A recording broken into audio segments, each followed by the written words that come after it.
Alors, à quoi on reconnaît une propagande? Bah, regarde, la chaîne Y-Penser. Y-Penser qui est une burne aux échecs. Hein. J'ai regardé des parties d'échecs auxquelles il a participé. Putain, t'es nul aux échecs. C'est pour ça que tu comprends rien, la station spatiale. Y-Penser, il se la joue gros intello, machin et tout. Regarde, qu'est-ce qu'il en a à faire, Thomas Pesquet, de la chaîne Y-Penser? Bah non, mais ils ont besoin des chaînes YouTube comme ça pour leur propagande, pour appuyer la propagande, pour que les gens continuent d'y croire, etc. On verra ça une autre fois, on viendra voir un peu ce que te raconte Thomas Pesquet en apesanteur. Ça peut être drôle parce que je pense que vu qu'il est devant un spectateur conquis comme toi, alors là il va faire le malin, il va se la jouer, ouais tu sais, nous dans l'espace quand on fait caca, ça va être rigolo, ça va être rigolo. Donc encore une vidéo à se mettre à regarder plus tard. Mais je suis pas venu pour ça. J'ai allumé YouTube parce que il faut que je fasse une nouvelle chaîne parce que alors la chaîne GoThomas là, regarde. Tu vois, je te raconte pas de conneries hein. J'ai voulu envoyer une vidéo tout à l'heure, trop d'avertissements. Oh, c'est dommage, on avait bien commencé là, on en était à Fun Radio, au jeu de cartes, à la lunette de réalité augmentée. On se marrait bien là sur cette chaîne-là, mais on pouvait poster sans problème à partir du moment où les NASA Boys ont pointé le bout de leur nez pour dire ah c'est bon, on a retrouvé ta chaîne, etc. Ben hop, censure. Alors que la toute première vidéo que j'avais postée, qui dure 45 minutes. Celle-là, je l'ai postée 2 fois sur d'autres chaînes, elle s'est faite sauter tout de suite. Sur cette chaîne-là, Inconnu au bataillon, c'est passé, c'est resté, il n'y avait pas de problème. Donc c'est pas YouTube qui censure, c'est les petits chiens de la casse, là, qui signalent, et suite au signalement, YouTube censure. C'est tout. Mais sinon, sur Covid, vaccin, picouse, machin, tu peux tout dire. Il y a des gens qui signalent. Donc bon, bref. Je monte une nouvelle chaîne, hein, bah t'es dessus, et puis donc, alors là, on va découvrir ensemble Thomas Pesquet dans l'ISS. Donc, ça, c'était ce que t'avais dit à ta conférence de l'ESA, Thomas Pesquet. T'avais dit, on vieillit, alors, t'avais pas dit de 10 ans en 6 mois, hein, ça, on n'avait pas eu cette précision-là, mais c'est un vieillissement qui est réversible.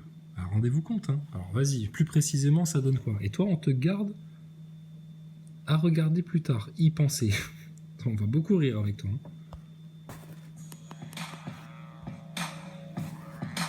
Que ce qui est le plus prometteur à bord de la station spatiale, il y a beaucoup d'études médicales en fait, parce qu'on se rend compte de plusieurs choses. On se rend compte que les cellules en apesanteur, elles s'arrangent. Alors, l'Express, déjà, c'est la honte pour vous. Vous êtes journaliste, vous êtes censé être rigoureux, il y a une déontologie journalistique. Vous parlez d'un sujet, le spatial, vous savez même pas qu'on dit impesanteur, bande de gogoles. Impesanteur, I-M-P-E, pas apesanteur. Et écoute bien Thomas Pesquet, pourtant, tu vois, il le dit bien là, hein. Impesanteur. À bord de la station spatiale, il y a beaucoup d'études médicales en fait, parce qu'on se rend compte de plusieurs choses. On se rend compte que les cellules en impesanteur, elles s'arrangent. Vous entendez l'Express? Impesanteur. Donc si même sur les mots, vous êtes des burnes, tu crois que sur les aspects techniques, etc., vous faites quoi en fait là? L'Express, 0 sur 20. Thomas Pesquet. Alors, on va étudier le discours, on va écouter attentivement ce que tu nous racontes, hein, vérifier qu'il n'y a pas de contradiction, etc. Qu'est-ce que c'est que ce schéma-là? Ça fait plusieurs fois qu'on le voit dans cette interview-là. Ton espèce de tableau-là. C'est quoi ce schéma tout pérave, là? Un pauvre globe, une flèche, la lune. Vous nous aviez dit que vous aviez perdu les données télémétriques pour retourner sur la Lune. Non, c'est pas une question de budget. Ils ont perdu les données télémétriques pour retourner sur la Lune. Ça, c'est Don Petit, astronaute de l'ISS, officiel de la NASA, qui l'a déclaré en interview. On pourrait retourner sur la Lune en 1 nanoseconde, mais malheureusement, nous n'avons plus la technologie pour le faire. Nous l'avons perdu, nous avons perdu les données télémétriques pour retourner sur la Lune. C'est tout simple, hein. La Lune elle est là, la Terre elle est là, c'est tout droit devant. Donc en 1969, là, vous étiez capable d'y aller à l'aise, les doigts dans le nez, vous faisiez même une émission de télé-réalité sur la Lune, en direct, sans décalage radio de transmission, rien du tout. Et en 2021, dis donc, c'est déjà une prouesse d'aller seulement à 400 km, et vous nous vendez en plus que vous allez aller sur Mars. C'est quand même énorme. Alors, y a-t-il encore des découvertes scientifiques à faire à bord de l'ISS? Si on écoute les spécialistes du spatial, ils vont tous te dire non. Pourtant, c'est des gens qui y croient, hein, qui n'ont pas compris l'arnaque encore. Hein. Mais ils te disent tous non. C'est un gouffre financier. Aucun retour sur investissement, ça coûte cher, mais ça rapporte rien. Et tout ce qu'il fallait découvrir sur les effets d'impesanteur, etc., on connaît, quoi. Et on connaît grâce à quoi? Pas parce qu'ils sont allés dans l'espace, non. Ils le connaissent parce qu'ils ont passé des heures et des heures et des heures et des heures et des heures en avion 0G à faire des expériences, etc. Sur l'absence de gravité. C'est tout. En ce moment, je trouve que ce qui est le plus prometteur à bord de la station spatiale, il y a beaucoup d'études médicales en fait, parce que on se rend compte de plusieurs choses. On se rend compte que les cellules en apesanteur, elles s'arrangent un peu d'une manière plus similaire à ce qui se passe dans le corps humain par rapport à dans un labo ou dans une boîte. Par rapport à dans un labo ou une boîte de pétri. Mais en apesanteur, vous les mettez dans quoi vos cellules? Parce que quand tu nous vendais tes mini-cerveaux, tu nous disais c'est des cellules de cerveau qu'on va mettre dans des boîtes de pétri. Mais en apesanteur, ça ressemble plus aux effets du corps humain. D'accord. Tiens, petite parenthèse pour Aurélien là, qui est passé dans le Discord ce soir. Là, il y a un blindage. Non, c'est du tissu, tu vois. Tes panneaux solaires là, t'as vu l'épaisseur que ça fait? C'est blindé ça? Que dalle! Ah oui, parce qu'il a découvert le railgun, Aurélien, ce soir, il ne connaissait pas. Donc bon, on lui a expliqué qu'il a un peu des notions de vitesse, hein, parce que 28 000 km/h, ça va, c'est facile, tu sais, mais quand tu as conscience de ce que c'est que 7500 km/h déjà, donc ça c'est blindé, là il y a du blindage, non, que dalle, du blindage nulle part. Donc par rapport à un labo ou dans une boîte de pétri, l'impesanteur c'est tellement mieux, c'est pour ça qu'il faut qu'on y aille. Mais qu'est-ce que tu racontes? Ça c'est blindé, ça, cette espèce de montagne russe là, de je sais pas ce que c'est. C'est n'importe quoi votre histoire. Pétri ou des choses comme ça. Donc on a pas mal d'études sur le système immunitaire, sur les lymphocytes T, des nanoparticules. Pardon? À l'heure où on parle de picouse, etc. Donc on a pas mal d'études sur le système immunitaire. D'études sur le système immunitaire? Vous êtes où dans tous ces débats liés au Covid pour nous parler du système immunitaire humain là? Parce qu'en fait, il n'y a pas besoin de picouse. Hein. Dis donc, ça en fait du câble, ça. Ça fait tellement complexe. Oh là là, vous devez être tellement intelligent. Tu penses du décor. Donc, le système immunitaire, et puis quoi? Sur les lymphocytes T, des nanoparticules, en fait. Des nanoparticules? Ça existe, ça, les nanoparticules? Parce que quand on parle de nanotechnologie avec nos NASA Boys attitrés, là, on se fait traiter de complotistes. On se l'imagine, les nanotechnologies, les nanoparticules, ça n'existe pas. Regarde, hein, ton Thomas Pesquet vient de te le dire. Hein. Alors, c'est très facile. Alors, ça aussi, tu sais, dans leur communication, c'est très facile. Alors, à coup de rouleau de scotch, hein, toujours, hein, parce qu'un astronaute sans rouleau de scotch, ce n'est plus vraiment un astronaute. Les cellules, ils sont là pour soigner le cancer. Ils vont dans l'espace pour soigner le cancer. Donnez des sous à l'ARC. Envoyez des sous. Écrivez à l'ARC. Oui, envoyez des sous. Beaucoup. Oh là là. Tu vois? Le cancer. Oh, le cancer. Ils sont là pour soigner le cancer. Putain. Ce discours-là, c'est infâme. Donc on a pas mal d'études sur le système immunitaire, sur les lymphocytes T, des nanoparticules en fait qui iraient directement à l'intérieur d'une cellule cancéreuse délivrer un médicament plutôt que l'assimiler par le corps humain. Thomas Pesquet, ça, c'est des études qui sont faites sur Terre. On n'a pas besoin d'aller dans l'espace pour ça. Donc qu'est-ce que tu racontes en fait aux gens là? C'est énormissime, mais personne ne se rend compte de ça. On a pas mal d'expériences sur le vieillissement aussi, parce qu'on s'est rendu compte que aller dans l'ISS, dans l'espace, on va dire, c'est comme un vieillissement pour les artères, pour les os, pour les muscles, pour parfois. C'est comme un vieillissement d'aller dans l'ISS. Ça veut rien dire. Tu vieillis plus vite en combien de temps? On nous disait dans le titre, vous prenez 10 ans en 6 mois, c'est ça? On vieillit de 10 ans en 6 mois. Mais c'est réversible. Mais qu'est-ce que ça veut dire, ça? Donc tu vas passer 6 mois dans l'ISS et tu vas revenir, tu auras 52 ans. Mais c'est réversible. Attends, là, rien que sur ça, on peut faire des heures, là. Un vieillissement pour les artères, les os, les muscles et les yeux. Ah ben, je croyais qu'en apesanteur, votre corps ne subissait aucun dommage, etc. C'était comme à la maison. Les yeux, pour plein de choses. C'est un espèce de vieillissement, mais qui est réversible. C'est un vieillissement accéléré.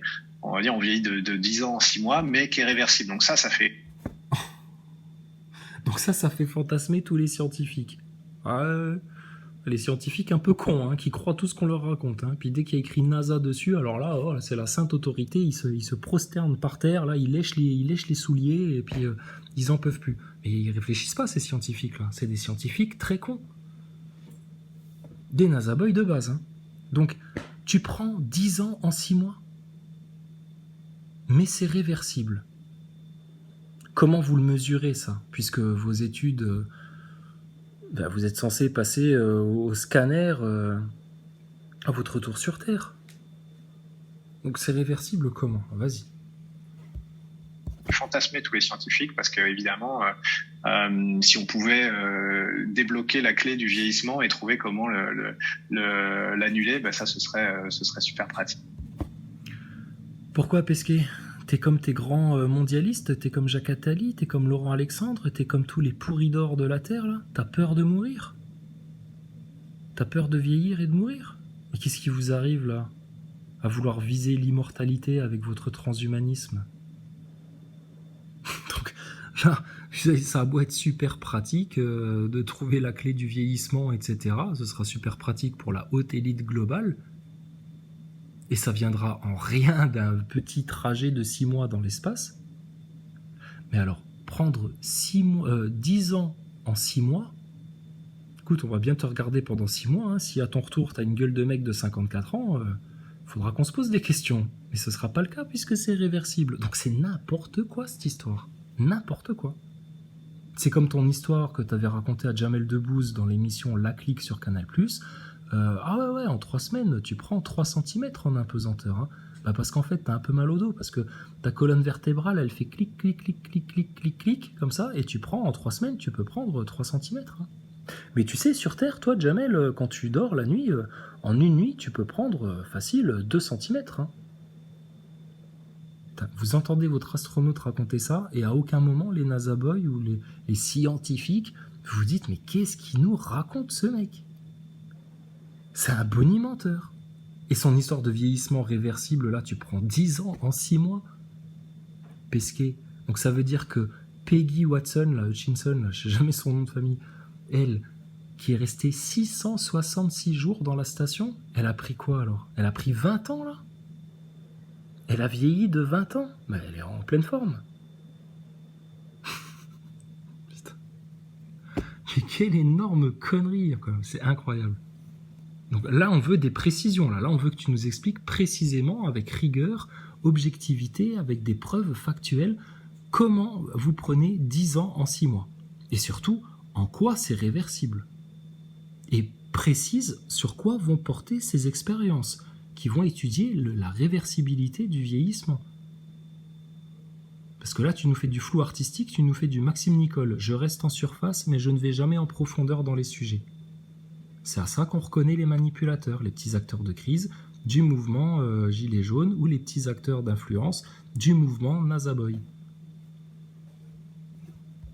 On emmène notamment les expériences du CNES des mini-cerveaux. Alors ça, c'est super, c'est des cellules. Alors ces mini-cerveaux, alors ça, c'est super. Alors ça, c'est super, les mini-cerveaux, c'est génial. C'est des toutes petites cellules souches du cerveau humain, donc c'est blablabla, de nouveau, effet de répétition. Et alors, Thomas Pesquet, il me semblait bien, mais on est venu me le confirmer dans les commentaires, ton histoire de mini-cerveau, là, tu l'avais déjà racontée en 2016-2017 ? Oh putain, et sérieux, les dialoguistes de votre grande production à la con, là, votre super production du mensonge, et franchement, ils sont même pas capables de se renouveler. Vous avez pas d'autres conneries à imaginer, à raconter aux gens ? Les cellules souches, les mini-cerveaux humains, etc. Et vous les trouvez où, ces cellules-là ? Ça veut dire que vous ouvrez le crâne de gens qui sont vivants, parce que tu vas pas aller prendre des morceaux de cellules sur des cadavres. Et vous les prenez où? À l'université de Paris, là où ils entreposent des cadavres, où ça se fait ronger par les souris, là où ils jouent au foot avec des têtes, tout ce gros scandale qu'il y avait eu à l'université de Paris, là. Putain, n'importe quoi. Vieillissement réversible. Ce serait super pratique. On emmène notamment une expérience du CNES des mini-cerveaux. Alors ça, c'est super, c'est des cellules souches de cerveau humain, en fait. On appelle ça des mini-brains. Et puis, on va étudier un peu... On peut appeler ça des mini-brains, hein, parce qu'en anglais, ça fait toujours plus intello. Putain. Et donc, on va étudier comment ça se développe en apesanteur, l'express. Donc, c'est vraiment une faute. C'est pas une faute de frappe, là. Hein, c'est une faute parce que vous connaissez rien. Vous êtes des débiles. Donc, on va étudier comment ça se développe en apesanteur. Ça se développe en apesanteur, comment on peut peut-être cultiver ces cellules-là, comment elles résistent au vieillissement, comment une fois revenues au sol, on peut peut-être un peu débloquer ce... Comment on peut il dit tellement peu que, regarde, même dans les sous-titres, là, l'Express, il pédale. Comment on peut un peu débloquer ce vieillissement? Un peu. Pas trop, hein, parce qu'il ne faudrait pas qu'on donne la clé du fantasme de tous les scientifiques transhumanistes, en fait. Hein. Parce qu'en fait, pour ralentir le vieillissement, c'est tout simple. Éviter le stress, se nourrir sainement, bien respirer, avoir une vie sereine. Et tu peux vivre 200 ans même. Mais un jour, tu mourras. Nous sommes des mortels, monsieur Pesquet. Qu'est-ce que vous vendez aux gens? C'est du dream total. Total. C'est plus de la science, là. C'est du charlatanisme au carré, encore plus puissant que le Covid. Donc ça, c'est des expériences super sympas. On a... Super sympa, comme les combinaisons qui sont sympas. C'est super sympa, c'est sympa. On a pas mal d'expériences sur les cristaux, alors vas-y. On a pas mal d'expériences sur les cristaux, la cristallisation. On a pas mal d'expériences sur les cristaux. Alors, vous remarquerez comment ce monsieur se touche les doigts, se tient les doigts comme un élève en train de mentir à son professeur. Ça ne trompe pas, Pesquet. C'est ton inconscient qui parle là. Tu es un menteur. La cristallisation, parce que toutes les structures de protéines, en fait, souvent dans le corps humain ou dans la vie en général, c'est des structures à cristaux, donc un peu complexes. Et sur Terre, en laboratoire, quand on essaie de former des cristaux, c'est des choses qui s'effondrent ou se déforment un peu sous leur propre poids. Donc on n'arrive pas à avoir des structures vraiment parfaites, cristallines. Évidemment, dans la station, on peut le faire parce qu'il n'y a pas le phénomène du poids. Alors, c'est cristalline. On n'arrive pas à avoir des structures parfaites, cristallines. Mais c'est n'importe quoi. Des structures stables, t'aurais dû dire. Pas cristallines. C'est pas du tout un adjectif qui convient à ta description. Donc tu racontes n'importe quoi, Pesquet. Évidemment, dans la station, on peut le faire car il n'y a pas le phénomène du poids. Putain, mais ça, un astronaute, un scientifique qui parle comme ça, le phénomène du poids? Non, de la masse. N'importe quel physicien, il sait faire la différence entre la masse et le poids. Il n'y a pas le phénomène de gravité, t'aurais dû dire. Il n'y a pas le phénomène du poids. Mais putain, mais sérieux, et c'est toi qui vas mener ces études scientifiques, là? Mais ça fait peur, hein. Donc on peut faire des cristaux qui sont absolument parfaits. Et notamment, il y a pas mal de médicaments qui sont à base de protéines, qui sont formés par des cristaux. Donc on a une expérience. Voilà, il y a des médicaments, donc... on est là pour vous sauver la vie, hein. C'est grâce à nous, les médicaments, le cancer, tout. Oh là là, les astronautes sans eux, dis donc, putain, on mourrait à l'âge de 35 ans presque. Et on a une expérience japonaise où ils testent un médicament, vas-y. Japonaise, là, où ils sont en train de tester un médicament contre la myopathie de Duchenne notamment, qui est directement issu de la recherche spatiale. Donc, oh putain, qui est directement issu de la recherche spatiale. Mon cul, Pesquet, mon cul. Il n'y a rien qui est issu de la recherche spatiale. Au pire, ça vient de certains labos un peu occultés de la NASA. Il se passe énormément de choses. Putain, il se passe tellement énormément de choses que tous ces trucs-là, vous n'en parlez pas, vous ne le développez pas, vous ne le précisez pas, vous ne l'exposez pas avec rigueur, tout ça. Par contre, vous allez de nouveau faire des interviews où vous allez parler à des petits écoliers, à des enfants d'école primaire ou de collège ou de lycée, et vous allez leur dire on va à 28 000 km/h. À la station spatiale, on mange des boîtes de conserve. Et puis, on dort comme si. Et puis, oui, c'est très très bien avec nos collègues. Du B à bas, du bas de gamme, du zéro. Donc, c'est de la fausse science, ça. Et Aurélien, t'as beau développer la sécurité des fusées, etc. Tes fusées, tu l'as dit toi-même. Elles montent. Les chefs, ils te disent oui, on largue des satellites, le client est très content, son satellite est arrivé à destination. Enfin, ça, t'en sais rien, ça, ils te racontent ce qu'ils veulent. Et ta fusée, ça par contre, tu le constates toi-même, toutes tes fusées, elles retombent dans les océans. Merci la pollution, hein. Dis donc Thomas Pesquet, pour quelqu'un qui se présente comme un écolo, qui a une nouvelle vision, une conscience écologique, la Terre qui est si fragile, notre vaisseau qu'il va falloir qu'on fasse durer le plus longtemps possible, elle est dans l'espace la Terre. Écoute, si elle vieillit, au pire ce sera un vieillissement réversible. Donc votre discours d'écolo, là, alors que vous dégueulez des fusées, du métal, des merdes, etc. dans nos océans, c'est infâme. La supercherie du spatial, putain, maintenant faut que ça cesse. 2021, c'est on coupe court, terminé. Et ce mec-là, il va passer aux aveux. Et ce mec-là, il va donner des explications. Et s'il n'est pas capable de donner des explications sur sa grosse fraude, sa supercherie et son jeu d'acteur, il va falloir qu'il nous donne des explications précises sur son vieillissement réversible, sur ce qu'il fait sur ses cellules de mini-souches, de mini-cerveau, etc. Parce qu'il y a peut-être des gens masqués, covidés, qui sont prêts à aller se faire vacciner, qui sont trop cons pour comprendre, mais nous, c'est pas notre cas. Alors, qui viennent s'expliquer maintenant, précisément sur ces expériences-là ? Il se passe énormément de choses. Énormément, oh là là, c'est énormément beaucoup de choses. Et se passe le nouveau Far West. Avec ça comme illustration.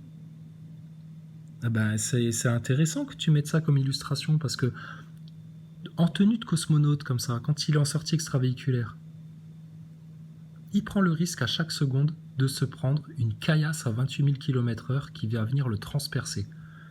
Prenons un flingue, testons le système de blindage d'une combinaison d'astronautes. Prenons un flingue et tirons sur Thomas Pesquet dans sa combinaison, parce que si la balle elle rentre, n'importe quelle micrométéorite à 28 000 km/h, elle le transperce, hein, obligatoirement. Putain, mais quelle arnaque! On n'arrête pas le progrès, hein. Oh, punaise. Et alors là, je te dis, il n'y a que ça. Ça, je l'ai mise pour regarder plus tard. On se fera un petit Jamy et Fred. Hein. Épicurieux. Ouais. Épicurieux. T'as pas été très curieux, hein, Jamy. Hein, parce que nous, on était plus curieux que toi. Hein. Thomas Pesquet, tout savoir sur la mission Alpha. Ah, c'est là-dedans que vous nous parlez des fameux pains d'épices, etc. Ouais, bon, on se garde ça pour la prochaine fois. Alors là, votre histoire de vieillissement réversible, va falloir vous expliquer. Hein. Et puis là, de nouveau, regarde, on a dû y penser. On a tout ce qu'il faut, là, dis donc, pour se faire du Thomas Pesquet.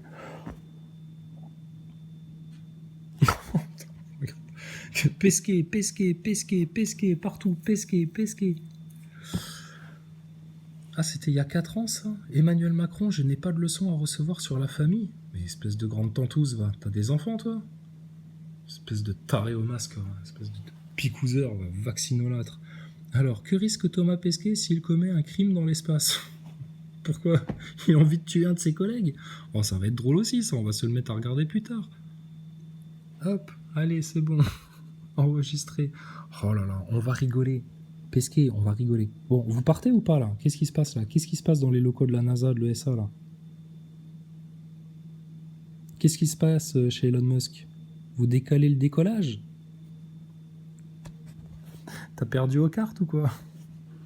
Oh là là, Pesquet, c'est savoureux. 6 mois comme ça, franchement, j'espère qu'ils vont pas te faire péter dans la fusée parce que ça nous priverait de 6 mois de grande rigolade. Mais là, ils sont échec et mat aussi, tes grands patrons, Pesquet. Parce que s'ils te laissent partir pendant 6 mois à raconter tes conneries, etc., putain, tu vas venir nous donner de l'eau à notre moulin, là, du grain à moudre. On va encore plus vous fumer. Et Thomas Pesquet, tu tiens plus la route du tout dans le mensonge là. Tu rabâches comme un vieux pépé atteint d'Alzheimer. Alors je sais pas si c'est ton vieillissement prématuré de l'espace là qui provoque ça, mais tu racontes tout le temps les mêmes trucs, les mêmes conneries. Mais quand on va te demander de préciser les choses, on va voir là. Et donc s'ils te laissent partir, tu leur crames le truc. Et si jamais ils te font péter dans la fusée, bah écoute, ils donneront raison à nos prédictions. Donc là, maintenant, on va rigoler. Je vous avais dit, 2020 était une année surréaliste, 2021, ça va être surnaturel. Et vous n'êtes pas au bout de vos surprises. Hein. Donc les NASA Boys, réveillez-vous vite, parce que ce qui va vous tomber sur le coin du crâne, vous imaginez même pas. Et ton Thomas Pesquet, on se le fait quand on veut, d'accord ? Si Macron est la pute d'Alain Minc, et du globalisme, et de Davos, et du World Economic Forum, et de Klaus Schwab, sache que ton Thomas Pesquet, c'est notre pute à nous. On en fait ce qu'on veut. C'est un chiffon.